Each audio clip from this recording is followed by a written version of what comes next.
Magnetize your minis, flight stands, custom kits, and all the hobby supplies you'll need from themagnetbaron.com.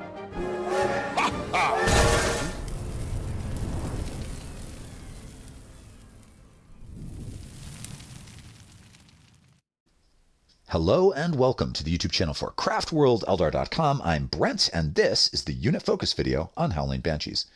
In these videos I talk about what a particular unit is, what it's for on the table, the obstacles to using it most effectively, and efficient synergies and strategies for getting the best results in competitive play, although I think these can also be useful to casual players who are just looking to familiarize themselves with tools and options. These unit focus videos are intended for players who are new to Craft Worlds, or at least new to using the named unit competitively. So if you're some sort of Eldar Sun Tzu veteran of 36 GTs who eats, breathes, and snorts space elves, you don't get to complain if you don't learn anything in this one. You've been warned. Okay, Banshees. So Banshees are screamy murder elves that rocket across the table and cut your enemy to pieces while shrieking incomprehensibly through a psychic amplifier. They're basically hyper-aggressive killer mean girls with an above-average soprano. In tactical terms, they're a trading unit. They do serious damage on the charge and then are almost invariably eliminated on your opponent's turn with only modest resource expenditure. In almost every matchup, Banshees more than earn their points in a big way. They are highly competitive.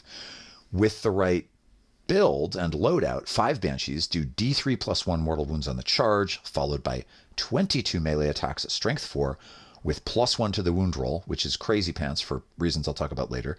12 of those attacks land at AP minus 4 and inflict 1 damage each, while the others come in at AP minus 3 for 2 damage each. And this is because the most efficient loadout involves giving the Exarch Mirror Swords, which are free, in place of a Banshee Blade. This sacrifices 1 AP, but it doubles her attack characteristic. If you also give her the Exarch Power Piercing Strike for 15 points, she gets a further plus 1 to her attacks and wounds characteristics, meaning that her 4 attacks become 5 attacks, and then double to 10 with the Mirror Swords, which now do 2 damage each because of that Exarch power. Now, while it would be an exaggeration to say that the squad is just a delivery device for the Exarch, it is a fact that against multi-wound targets, she accounts for about 65% of the likely wound output for the squad. In theory, she could put out as much as 20 damage, while the other 4 Banshees combined can only get to 12. In addition, it absolutely makes sense, if you have it, to spend a CP on Relics of the Shrines, which is a stratagem that for 1 CP lets you give an Exarch relic to 2 Exarchs. There's only 1 available for each shrine, and the one for Howling Banshees is called the Crone Scream. And the way it works is when the Banshees complete a charge once per game, you can roll a single die, and on a 2+, the recipient of the charge immediately suffers D3 mortal wounds plus the number of the successful charges the Banshees have performed, which is almost invariably 1. Rarely do Banshees survive to charge a second unit, and if you're charging 1, you probably have no guarantee. Even if they do survive, you couldn't know it on the front end, so you pretty much always use it the first time. Nevertheless, an average of an additional 3 mortal wounds from the Crone Scream, right, D3 plus 1, on the charge is no joke. And in combination with the automatic plus 1 to the wound roll, these acrobatic screamers pose a serious threat, even to like T7 targets with good armor saves. I mean, they're wounding a T7 target on a 4+. They wound Space Marines on a 3-up. And they have enough attacks that they can even put some real damage on something that's T8, wounding on a 5-up. So they're dangerous. These are damage dealers. Furthermore, because Banshees have a slightly better move characteristic than a regular foot elf at 8 inches rather than 7 inches, and because they can advance and still charge, their melee threat range rivals that of Shining Spears. In fact, if your Banshees are jumping out of a transport and you have a Strands of Fate die to use on their advance, their threat range is greater than that of Spears, which is pretty nuts because Spears are zipping around on bikes. But just in case that claim throws anybody for a loop, I'll run you through the math real quickly. If you jump out of a transport, you can do so 3 inches from the transport, and then you make an 8-inch move, so we're at 11, followed by a 6-inch advance, which gets us to 17 inches, beating Spear's movement by an inch. Also, Banshees are infantry, So they can run straight through walls, which spears obviously can't do. They're coming out of a tank. They are faster, more maneuverable, have an easier time getting into combat. Lastly, we should not neglect the advantages of the Banshee mask itself. For one thing, it shuts down Overwatch on the charge, which should not be underestimated. In a game I played recently using the traveling players rule to splash in some Harlequins, I lost a solitaire on the charge to Overwatch, and I'm still mad about it. Space Elves are fragile, so the ability to eliminate Overwatch really does matter in a big way. The other advantage to the helmet is that it inflicts fight last on opponents engaged with the Banshees on a turn in which the Banshees charged. Now, new players might not immediately see why this matters, as chargers fight first anyway. But if you have multiple units that charge, a fight last power can prevent your opponent from spending 2 CP on the universal stratagem that allows an enemy unit to interrupt in the melee phase and resolve their attacks. So, for example, if you charge with both a unit of Banshees and a unit of Striking Scorpions in the same turn, resolving the Scorpions' attacks first makes it impossible for your opponent to spend 2 CP and attack the Banshees before the Banshees have acted. And that matters because there's a reasonable amount of good melee in the Craftworld's Codex, and it's totally reasonable that you could be charging with multiple units that, although hard-hitting, are fragile, and the ability for your opponent to interrupt could be pretty devastating. Banshees are so good, in fact, that one unit is pretty much an auto-include in every single well-performing Eldar tournament list. If you look back at the last 6 months of data on Best Coast pairings, or you head over to Goonhammer, they have some pretty good stats on this stuff, you'll see that almost every Craft Worlds list that's made it to the last 8 of a GT includes a unit of Banshees, and pretty much all of the ones that made it to the top 3, the winners podium. So they're really good. No doubt this is a highly competitive unit. A few highly successful lists actually include more than one unit of Banshees, which I would not discourage. As an Ebersil player, Banshees are our signature aspect warriors, and I love to have 2 squads, both for lore and thematic reasons, but also because they're really good. But to be fair, there are diminishing returns with additional squads. Because each Exarch power can only be taken one time, your first squad gets the 10 attacks with a damage profile of 2, but then you can't repeat that trick. If you are running additional Screamers, Mirror Swords do remain a solid pick for the second Exarch. Players usually opt to give Exarch number 2 the 10-point Exarch upgrade Nerve Shredding Shriek, which, in addition to providing the extra attack, which doubles with the Mirror Swords and the extra wound, does a mortal wound on the charge, on the 2-up, and then subtracts 1 from your opponent's combat attrition tests. For you very new players, sometimes new players confuse combat attrition with leadership. Combat attrition is what you have to take after you fail a leadership test. So you fail a leadership test, 1 model runs, and then you roll a d6 for every model remaining, and this is where the Banshee penalty matters. If somebody has more than half their units remaining in the squad, models remaining in the squad, you'd roll a d6 for each model, and on a 1 it runs. Well, with the mask, they run on a 1 or a 2. You double the chances. If fewer than half of the models are remaining, each model runs on a 1 or a 2. Well, now it's 1, 2, 3. So it's a 50% chance of every individual model fleeing. And so, although Nerve Shredding Shriek is not immediately as good as the Crone Scream, it can, especially against multi-wound infantry, it can actually do more damage than the Crone Scream. If you say pick up a couple of Space Marines or something, that's pretty great. On its own, I think the Crone Scream, on its own, Nerve Shredding Shriek, if you're only thinking about that extra mortal wound, maybe the 10 points don't seem warranted. But if you consider the stats, also the +1 attack, the +1 wound, it's super worth it. It's very good. Occasionally people will also balance it by giving Piercing Strike to one unit and then giving both Nerve Shredding Shriek and the Crone Scream to the other unit to try to make them do like an equal amount of damage. I think there's a lot to be said for that. It's nice to have a unit putting out crazy mortal wounds, but I prefer to have my A-list Banshees and my B-list Banshees. I think, at least for my own play style, I find that works really well. Generally speaking, that second squad of JV Banshees, the ones that just have Nerve Shredding Shriek, it's usually best if you can target models with only a single wound, because against those enemies, these second string Banshees are nearly as effective as the first unit with Piercing Strike, maybe just as effective. So, 2 squads of Banshees, totally solid pick. At 3, I think you're starting to push it. It becomes hard to get the same utility out of a third squad, but I've done it. The other loadout option for the Exarch, besides the Mirror Swords and the regular Banshee Blade, which you would never take, it's objectively worse than the Mirror Swords. It's only in there because some of the very old models, I guess, are modeled that way. There's the Executioner for 5 points. It's a glaive that hits at strength 5, minus 3 AP, and does flat 2 damage.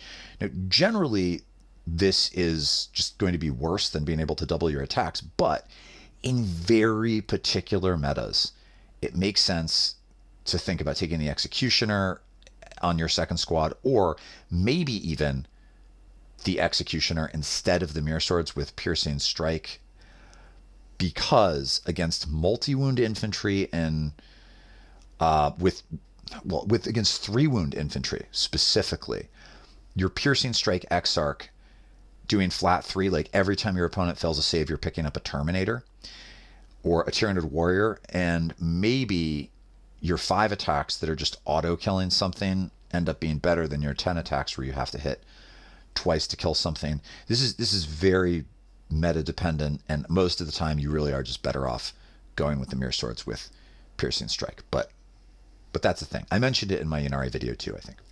Lastly, it's worth noting that the Banshees have a native -1 to hit, a 4+ armor save, and the typical 5+ invuln that all aspect warriors enjoy. That -1 to hit is really nice. It's really helpful. Note that is not just in the melee phase, it's also against shooting. They're very acrobatic.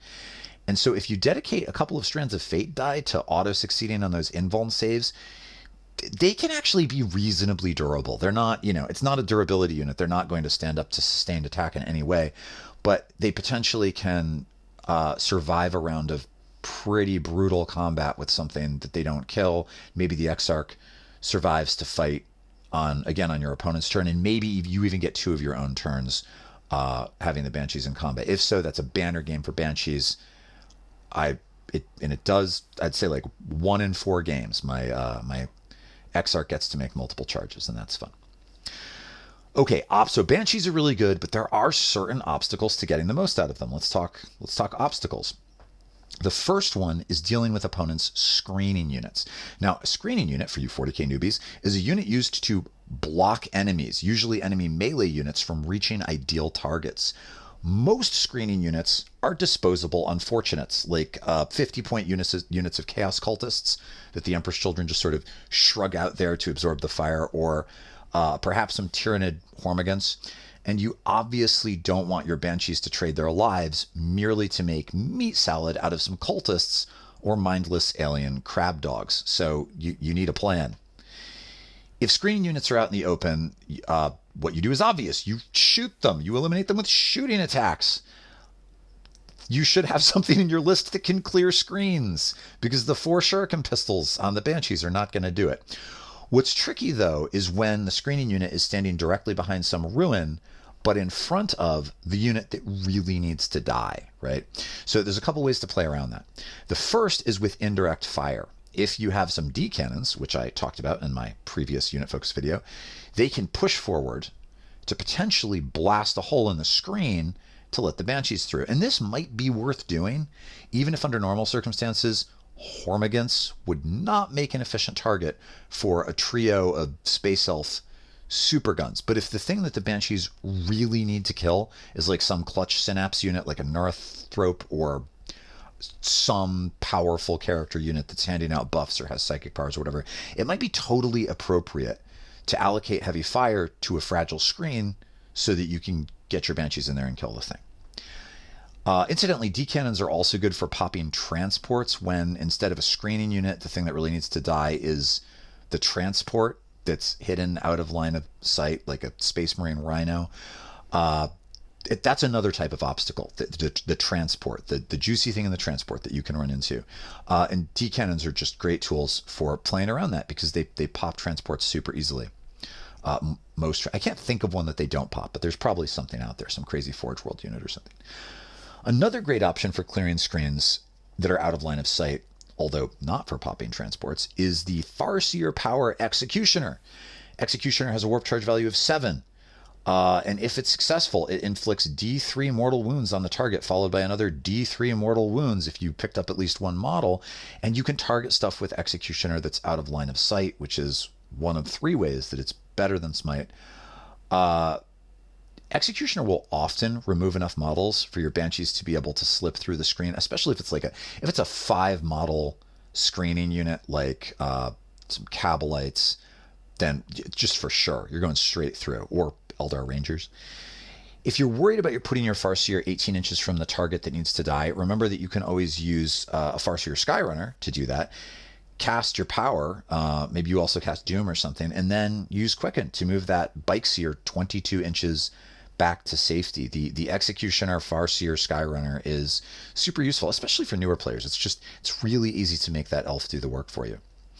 Also, in many cases, your Banshees can be fast enough with Strands of Fate die on both the advance and the charge. If you have a Strands die both to auto advance 6 and a Strands die to make sure that one of your 2 charge dice is a 6, they may be fast enough to just run around an enemy screen, rendering the screen totally irrelevant.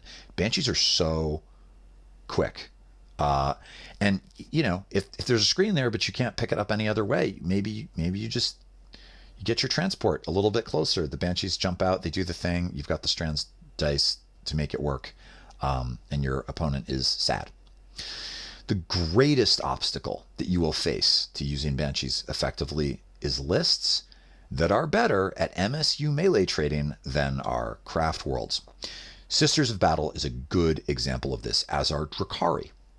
Against a Sisters list, you might really struggle not to end up trading your Banshees for something cheaper than Banshees. For example, so lots of Sisters players run a significant number of Repentia, which are like wackadoo religious fanatics that carry 2-handed chainswords and lethal emotional baggage.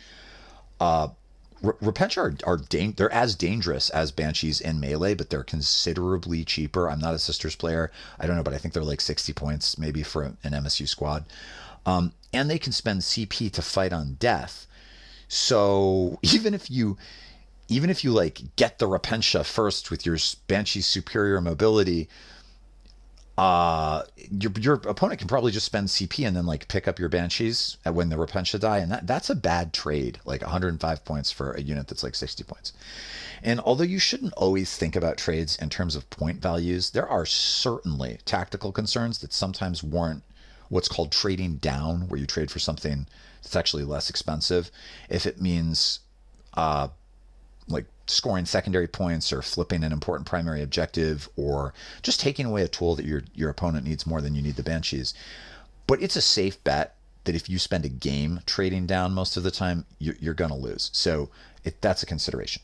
But don't misunderstand. Banshees, like even in these matchups, Banshees are really good. With clever positioning and thoughtful play, your Banshees will totally still be useful. They just aren't going to be MVPs in these matchups, and that's okay. Competitive lists usually require balance, which means every unit is not going to be an all-star in every game you play. And against something like Sisters of Battle, your Banshees might be a B-list include, while your Swooping Hawks are the toast of the craft world. And then against Chaos Space Marines, the opposite is likely to be true. But in the majority of matchups, I think that you're going to find that Banshees are all-stars. What you definitely don't want to do is cut a unit out of your list every time you have one game, one matchup where it performs poorly. And I think many of us are too quick to decide that a particular unit isn't worth its points or it's bad before we really understand its value in the larger meta. I've definitely been guilty of this. I play one bad game against, like Chaos Space Marines, and I get mad at one of my units and I decide that I was foolish to think they belonged in the list, and I benched them, and then someone wins some GT or something with that build, and I realized I was being dumb. So just because something doesn't work out for you in one game or two games doesn't mean it doesn't belong in your list, or that when you're playing in a tournament and you're facing a much wider variety of opponents, that unit might not absolutely be worthwhile, even if when you're playing the same two people at your local game store, it doesn't always do the work. All right. Lastly, we'll talk synergies and supports, other ways of enhancing your Banshee's functionality. But let me just start by saying Banshees have such a strong data sheet that they perform well in any list from any craft world.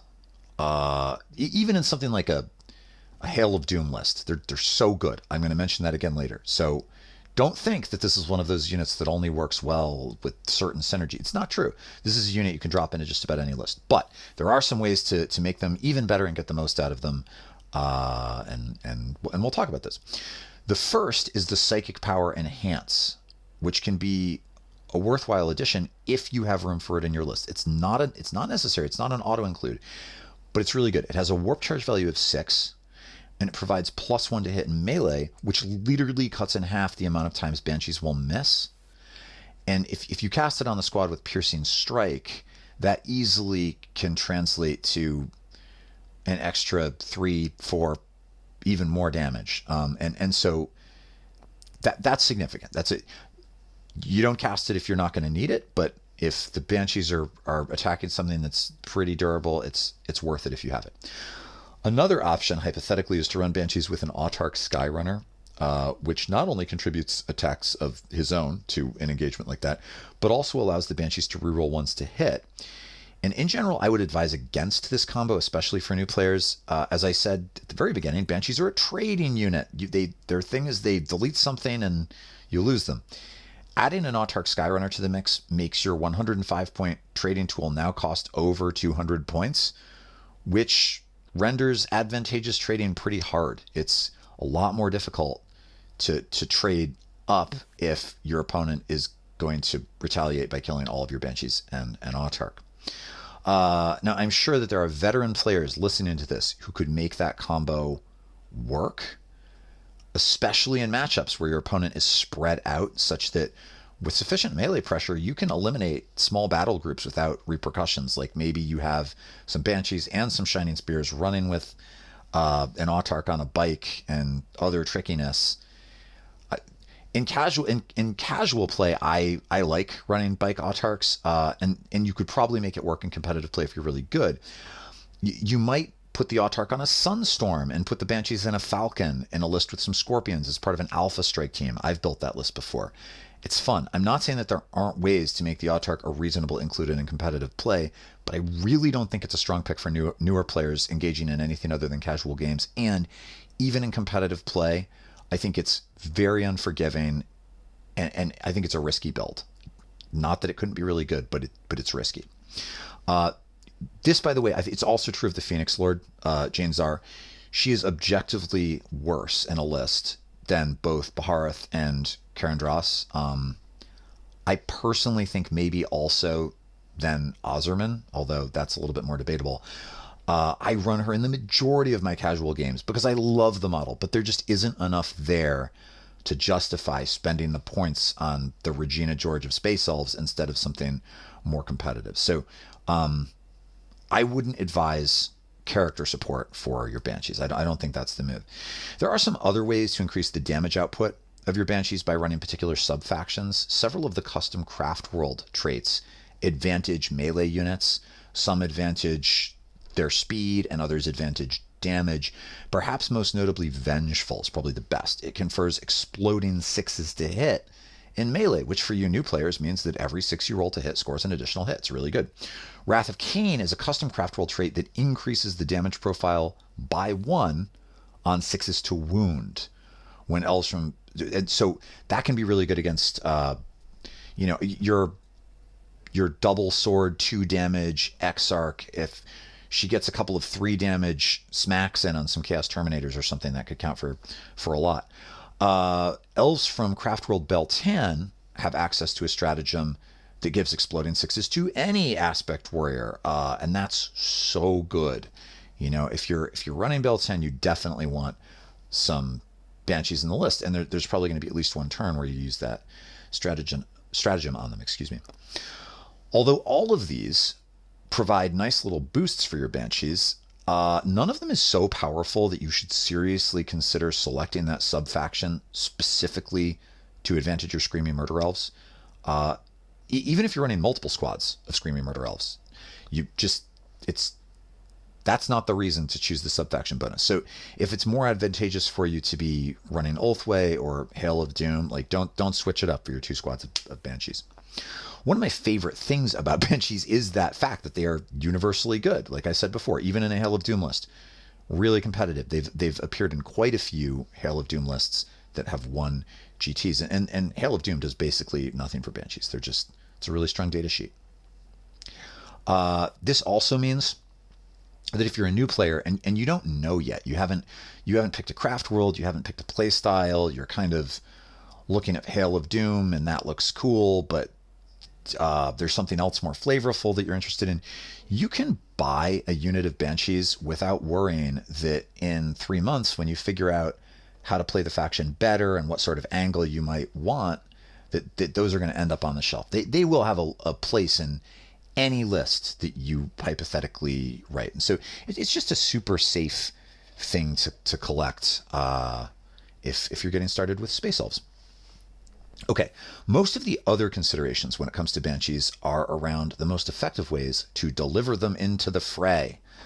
They're very fast, but you still have to think about how you're doing it. There are basically 5 options. You could A, start them on foot in your backfield. B, start them in the webway with the webway strike stratagem. You could C, start them in a transport. Or D, start them in reserves, which you probably only want to do if you have the webway gate. And that one I'm not going to talk about because in a lot of tournaments, the terrain, especially with regular GW terrain, tournament terrain, makes it impossible to place the gate anywhere advantageous. I've talked about that before in other videos. So if you know that in your local meta, you're playing at your local store, it's a light terrain meta, and you're using the gate, then yes, Banshees out of the gate totally works. And you do it the same way basically as you do webway strike, which I am going to talk about. We're going to start with non-mechanized Banshees. So Banshees on foot. Because indirect fire is no longer a big part of the meta after the major nerfs that we saw earlier this year, and because aircraft is just largely out of fashion, Banshees are relatively safe, just out of line of sight in your backfield, and you can probably position them such that they can move to the midfield, keep their heads down, stay out of line of sight in a single turn to prepare for a charge on the following turn. And they also make good counterpunchers. Like maybe you don't even need to move them to the midfield because your opponent has some aggressive unit of his own that's going to bear down on you. The obvious advantage to running your Banshees on foot like this is that you avoid spending a bunch of points on an expensive transport. Transports do have functionality after they have disgorged whatever is inside of them. They're pretty durable on an objective, especially with some strands dice to make them durable. But nevertheless, oftentimes, from the perspective of sheer functionality, if you're not thinking about moving that unit around and keeping it safe, there's something better you can do with the points than by the tank. The disadvantage to not putting your Banshees in the transport is that they're more exposed to highly mobile enemies, and it might be more difficult to position them for a charge. So it's a trade-off. Your other option in a list without transports is to spend a CP to stick the Banshees in the webway. This enables you to bring them in on turn 2 or turn 3, 9 inches from your desired target and attempt a charge. And unless you have some tricks up your sleeve, this is a bad idea because a 9-inch charge is statistically unlikely and re-rolling it is just not enough. But it becomes an excellent idea to do this with the right bag of Space Elf douchebaggery. In order to make the charge reliable, you need a Strands of Fate die for charges and Ghost Walk. I talked about this in my Codex review, so it might be familiar, but if you have a roll of a 2 for Strands of Fate, you can guarantee that one of your charge dice will be a 6. And so if you roll a 1 on the second charge die, you'd come up 2 inches short at 7 inches. However, Ghost Walk is a psychic power with a warp charge value of 6 that provides a 2-inch bonus to the charge roll. And this makes it possible to guarantee that your Banshees will succeed on a charge out of Deep Strike. Although it is worth mentioning that it would also guarantee a charge for literally any unit coming out of Deep Strike, like Wraith Blades. So if you're doing this, you're not really making use of Banshee's superior mobility, which you are paying for, but that's not necessarily a bad thing. Banshees are so good and so efficiently pointed that it's, you're not using the mobility. They're still excellent. But, keep that in mind. You could pick a different melee unit. It's also worth pointing out that your Deep Striking Banshees still need to be able to appear 9 inches from a desirable target. And if you're playing people who are really good, your opponent or opponents might be really good at creating denial bubbles with chaff units, transports, and other undesirables who are beneath the honor of death by a Banshee blade. You might just find it really tough to bring those Deep Strikers in where they can actually hit anything that you want to hit. A savvy opponent can make that happen. So, there's a definite argument for just keeping them on the table. You might have more options with them. Before we move on to transports, let's talk about Ghostwalk just for a moment. Sometimes newer players are hesitant to include Ghostwalk in their lists simply because they probably won't use the power more than twice in the course of a game, maybe even once, and so it seems wasteful. It isn't wasteful. Ghostwalk is excellent. Failing an important charge is the kind of bad turn that in combination with one or two other disappointments can lose you a game, right? Ghostwalk considerably alters the probability of a charge. It enables you to attempt charges not only from Deep Strike, but like long charges or charges that require your murder girls to run around screens. I talked about that before. So if you're worried about giving up a casting slot, just be thoughtful about what kind of Farseer you give the power to. Obviously, the backline Farseer who hides in your deployment zone, casting Guide and Fortune, or maybe generating CP, that Farseer doesn't want Ghostwalk. But a Farseer Skyrunner who nips into the midfield to perform Warp Ritual, or maybe cast Executioner and then fly away, can make excellent use of Ghostwalk when necessary that one time without giving anything up, right? On turns when the elf is casting neither Ghostwalk nor Psychic Ritual or Psychic Interrogation or whatever, he'll probably be in a position to fall back on casting Smite, right? Whereas the elf in the backfield, if you have 2 powers and you can't cast one of them, that elf probably can't cast Smite. So if you're worried about losing a casting slot, just think about that more aggressive frontline Farseer, and you're fine. You're not going to be losing casts.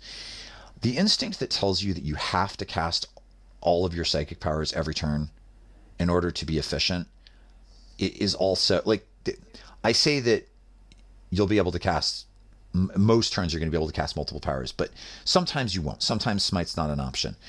But that instinct that tells you that you need to cast with all your powers is the same as the instinct telling you that you need to fire with all of your guns in every turn in order to be efficient. That's a total trap. 40k did play that way back in 2nd and 3rd ed, but that's not 9th edition. So if you're returning to the game from like 3rd edition and you're listening to my videos and thinking, Brent, this advice sounds reasonable, but I can't stand having units that aren't doing everything that they could do every turn they're on the board, you're going to have to get over that. It's not the game, especially it's not the Eldar game, because if you hang them out there, they're going to get killed. Eldar need to keep their heads down and play smart. Your last option is to mount Banshees in a transport, either in a Falcon or in a Wave Serpent.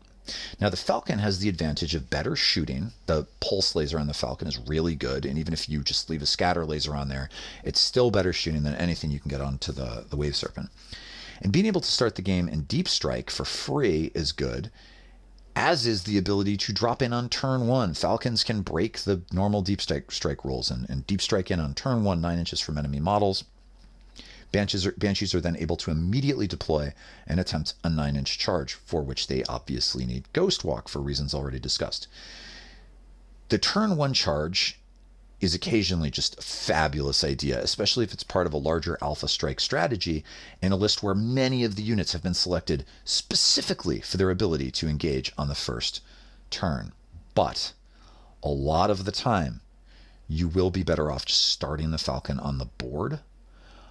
In some cases, this is because your Banshees can actually finish a move closer than 9 inches to enemy models just by jumping out of the transport in the front of your deployment zone, making the advance move we talked about before, and then charging. Even without Ghostwalk, they might be able to get closer than 9 inches. In other cases, it's just more tactically advantageous to hold them back and not be locked into also needing a large enough bubble where you can fit that entire tank and the Banshees jumping out onto the board but stay 9 inches from the enemy, and you can get screened out the same way that you can with Webway Strike, but it's even easier to screen you because your footprint of stuff that's coming in is better. Now, when to start the Falcon in Deep Strike and when to start it on the board, that's something you're going to figure out with experience, with getting what we call reps in, just playing the game a lot. But the advantage of the Falcon is that you can do either. A Wave Serpent has greater transport capacity and greater durability. It has transhuman, which for those of you who don't play against Space Marines means that wound rolls of 1 through 3 always fail against the Wave Serpent. So even though it's only T7, a strength 14 weapon will still only wound it on a 4-up. It also has a 5+ invulnerable save, which the Falcon doesn't have, and it has an extra wound. Significantly more durable. Its shooting is not quite as good. I flip-flop between preferring a single Serpent and a single Falcon in my competitive list. Occasionally I run lists with neither, but usually I have one. My own preference is to run Banshees in a transport that usually begins on the table. I find this gives me the best balance of mobility and the opportunity to pick the targets that I want, but that doesn't mean that it needs to be your preference. Plenty of skilled competitive players run Foot Banshees with great results, or they always put the Falcon in, almost always put the Falcon in Deep Strike, and it works great for them. So some of it is going to be just figuring out what you're comfortable with, your play style, but it's good to know what your options are and understand the advantages and the disadvantages of each. A few final notes before I close. These are things I guess that I should have said earlier and did not occur to me. So squad size. Let's talk about squad size for a moment. Banshees are at their most efficient in squads of 5. This is because the Exarch is amazing and costs the same as a regular Aspect Warrior. And that's why, in most cases, there are diminishing returns as models are added to a squad of Aspect Warriors. Almost all Aspect Warriors are best run in MSU squads, especially Banshees and Scorpions, who arguably have the best Exarch powers in the book. Dire Avengers are an exception here. Big squads of Dire Avengers can be really scary. In the interest of being broad-minded, I will give you a counter argument for this thing that I believe, that MSU Aspect Warriors are usually the way to go. My training partner Chris, who does not run Space Elves, but is a hell of a good 40k player, thinks that I should be running Banshees in squads of 7 on the grounds that 6 more attacks will often make the difference between entirely wiping out a squad and not quite getting there, especially if there are bonuses in play like Enhance. I can't quite stomach the cost of 2 more Banshees, 2 more than don't fit in a Falcon, certainly still in a Wave Serpent, but I haven't been able to bring myself to really commit to this. I'm not persuaded, but maybe you want to try it. There's the counter argument. We're being broad-minded. Last note. I should probably have mentioned this when we were talking about things Banshees do. They are 95% of the time they're a trading unit, but they can also be a board control tool. So sometimes Banshees can be used to interfere with your opponent's plans in ways that aren't primarily about killing. In some matchups, you might use your Banshees to rocket across the board and hit a key enemy unit that you know you're not going to kill. You're not going to pick it up, like maybe a Demon Prince or a big Ravenwing bike squad, or maybe even like a squad of 10 Terminators that's still out of line of sight in your opponent's backfield. And the goal is to trap it in your opponent's backfield on turn 1. The other goal is to do a bunch of damage to it, but you're not making a trade here for the damage exclusively, or maybe not even primarily. Your goal is to keep that unit out of the game for an additional turn, which can sometimes win you games. If your Banshees can get all screamy with something your opponent really needs to use in the early game, and then even one Banshee survives into your opponent's movement phase, you can seriously reduce your opponent's ability to make use of a key asset if you can sort of block them in the backfield in some key way. So that's what I've got. Howling Banshees. So good. The models are gorgeous. They're really tactically good on the table. They're totally accessible for new players. They're a great tool for highly experienced players, and I would encourage everybody listening to this who owns and plays Space Elves to add some to their collection if they've not already done so. If you liked this video, I hope that you will click like. If you have not already subscribed, I hope that you will subscribe. And if you want to become a Patreon and obtain early access to these videos, you can do so on my website, which I will link in the video description. That's it. Thank you so much, everybody. Good luck in your next game, and I will hopefully be back again very soon with another unit focus video. Take care.